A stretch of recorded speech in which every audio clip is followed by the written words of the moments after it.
yeah, just a sidebar to be like, I have used this therapy speak thing, especially the, you know, the part where it has fried my brain.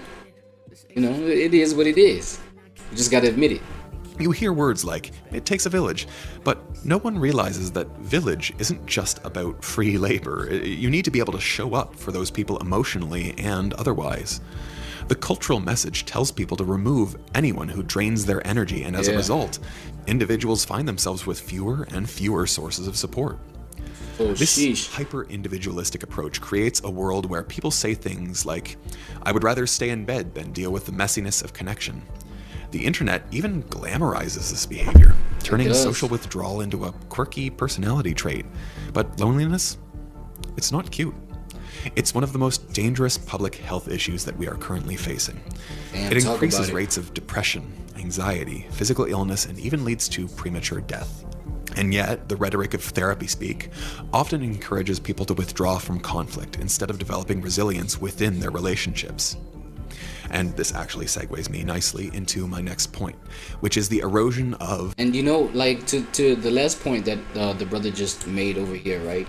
The fact that, you know, it's the kind of isolation crisis that, you know, has come to plague society so much that it leads to these negative things, including premature death. You know, I feel like it's, you know, you got to get to a point where you realize you cannot handle it. You know what I mean? And like that's just me being honest. You know what I'm saying? There's people that literally they can handle just like a life of isolation. You know what I'm saying? And I feel like isolation is there to teach you also. I feel like if it's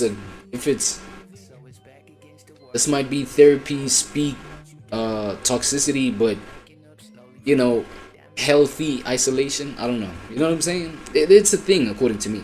But healthy isolation is gonna eventually teach you you don't need to be isolated your whole life, or at least your whole, like, all aspects of your life don't need to be like isolated and shit, like, because personally that's what my isolation teaches me, is the fact that, because you know, that whole kind of lifestyle where you're just like closed off from everybody, it does get redundant, right? It just gets boring. And sometimes boring does inspire. Here's the bright side about being bored. You know what I'm saying? You can be so bored that you want to try some new things out. You know what I'm saying? You just want to, now let me just step outside of my gate, man. You know what I'm saying? Let me just like go see people. Like, I'm so bored, like I feel it's claustrophobic here, like da da da. You know what I'm saying? And so that's the beauty about being bored. It's like isolation is there to, you know, sometimes make you feel so bored that you want to go